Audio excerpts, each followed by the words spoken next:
ವರ್ಷಗಳಿಂದ ಒಳ ಮೀಸಲಾತಿ ಕೃಷಿ ಜನಾಂಗದಲ್ಲಿ 101 ಜಾತಿಗೆ ಸರಿಯಾದ ಸರಿಸಮಾನವಾಗಿ ಸೌಲಭ್ಯಗಳನ್ನು ಸಿಕ್ಕಿಲ್ಲ ಅಂತ ಮನವೊಲಿಸಿ 30 ವರ್ಷಗಳಿಂದ ಹೋರಾಟವನ್ನು ಮಾಡ್ತಾ ಬಂದಿರುತ್ತೆ.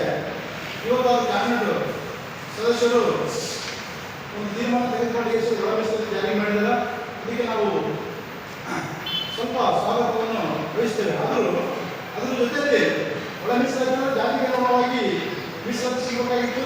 ಅದೇ ನಮ್ಮ ಅವರ ಉದ್ದೇಶವಾಗಿತ್ತು. ಅದ್ರ ಪ್ರಕಾರ ತಾರತಮ್ಯ ಮಾಡಿಸಿ ನಮ್ಮ ಸಮಾಜಕ್ಕೆ ಇನ್ನೂ ಸಿಗಬೇಕಾಗಿದ್ದ 6% ಸಿಗಬೇಕಾಗಿತ್ತು. ಅದನ್ನು ಸರಿಪಡಿಸಿ ತಾವು ಎಲ್ಲ ಒಂದು ಅಣ್ಣತಮ್ಮರು ರೀತಿಯಿಂದ 10 ಜನ ಇರೋರಿಗೆ ಇನ್ನೂ 1 ರೆಟ್ಟಿ, 6 ಜನ ಇರೋರಿಗೆ 1 ರೆಟ್ಟಿ ಆಗ್ಯದ. ಅದಕ್ಕೆ 10 ಜನ ಇರತಕ್ಕಂಥವರಿಗೆ ಹೆಚ್ಚಿನ ಪ್ರಾತಿನಿಧ್ಯ ಸಿಗಬೇಕು, 6 ಜನ ಇರತಕ್ಕಂಥವರಿಗೆ ಹೆಚ್ಚು ಸಿಗಬೇಕು, 10 ಜನ ಇರತಕ್ಕಂಥವ್ರು ಸಿಗಬೇಕು.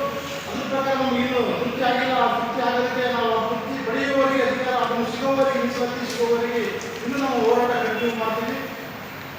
ಇದೇ ಈ ಸರ್ಕಾರಿ ಮುಂದೆ ಬರ್ತಕ್ಕಂಥ ಯಾವುದೇ ಸರ್ಕಾರ ಇದ್ದರೂ ಕೂಡ ನಾವು ಈ ಹೋರಾಟದ ಮುಖಾಂತರ ನಮ್ಮ ಸವಲತ್ತುಗಳನ್ನು ಪಡೆಯೋದಕ್ಕೆ ನಾವು ನಮ್ಮ ಸಂಘಟನೆ ಮುಂದಿರುತ್ತದೆ.